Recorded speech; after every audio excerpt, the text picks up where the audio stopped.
Bonjour, Bonjour. nous allons vous présenter notre second parcours de formation intitulé Technique et efficacité du geste. Pascal, est-ce que tu peux nous expliquer quels avantages on a à améliorer sa technique de nage en apnée? Le premier avantage évident est d'aller plus loin. Et effectivement, si mon geste est plus efficace, à chaque fois, je parcourrai une plus grande distance. Et c'est quand même un de nos objectifs en apnée. Le deuxième avantage, c'est aussi surtout d'éliminer les gestes parasites. En fait, régulièrement, sans le savoir, on a des postures ou des gestes qui peuvent représenter des freins à notre pratique. Et donc forcément, si c'est des freins, notre efficacité diminue, mais notre consommation d'énergie augmente également. Donc il est vrai qu'en éliminant ces freins, je gagne également sur la totalité de mon apnée. Le dernier avantage, pour moi le plus évident et le plus important, c'est la relaxation. Il est vrai que si j'ai un geste qui est fluide et qui est de bonne qualité, j'aurai plus de facilité à travailler ma relaxation et donc du coup ça améliorera globalement mon confort sur mon apnée et donc globalement ça améliorera mon apnée. Virginie, pourquoi la gestion de la tactique de l'effort est-il un point clé dans son apnée? Nous ne sommes pas tous égaux en termes de conditions physiques, de maîtrise technique, de force ou de vitesse. Certains vont avoir de plus longues apnées, d'autres vont être plutôt des sprinteurs par exemple.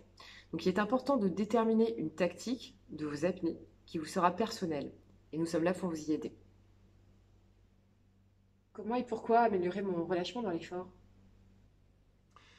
Quand on parle de relâchement, il y a finalement deux clés à aller rechercher. Le premier, les muscles loin du mouvement. C'est-à-dire, par exemple, si je suis en train de palmer, est-ce que je suis bien relâché du haut du corps? Si je suis en train de faire de la brasse, par exemple, quand je fais mon mouvement de jambe, est-ce que le haut du corps est détendu? Lorsque je fais mon mouvement de bras, est-ce que les jambes sont détendues? Quand je fais de l'immersion libre, est-ce que je vais avoir le bas du corps détendu, etc., etc.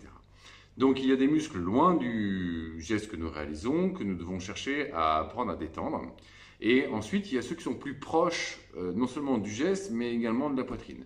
Donc là, on va chercher à décrisper tout un tas de postures et de mauvaises habitudes qu'on peut avoir, notamment au niveau du gainage abdominal. Et donc chercher à faire en sorte que notre geste réalisé soit avec moins de crispation autour des muscles utilisés, mais également autour des muscles thoraciques. Cela va chercher à nous faire économiser de l'oxygène, mais ça va aussi nous chercher surtout à faire en sorte que nos poumons, lorsqu'ils vont vivre avec l'apnée, avec l'évolution de l'apnée, soient du coup dans un environnement plus confortable, plus souple, et donc que nos réflexes d'apnée soient plus agréables à vivre. Notre expérience en tant que moniteur, mais également en tant que coach, sera un vrai atout pour vous expliquer les gestes à utiliser et ceux à relaxer.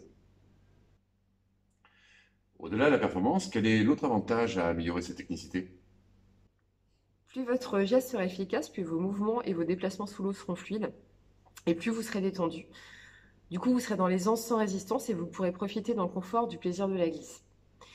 Quand le plaisir est là, du coup, toute mon apnée est belle, quelle que soit la performance. À qui s'adresse ce travail sur la technique et l'efficacité du geste? Pour les débutants et les intermédiaires, il y a quelques clés simples à acquérir.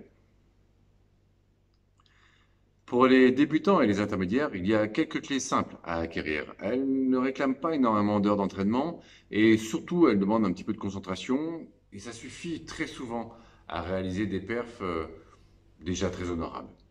Pour les plus experts parmi nous, la technique est un sujet interminable. On peut passer des heures à s'entraîner et c'est souvent un grand plaisir que l'on peut avoir dans notre progression.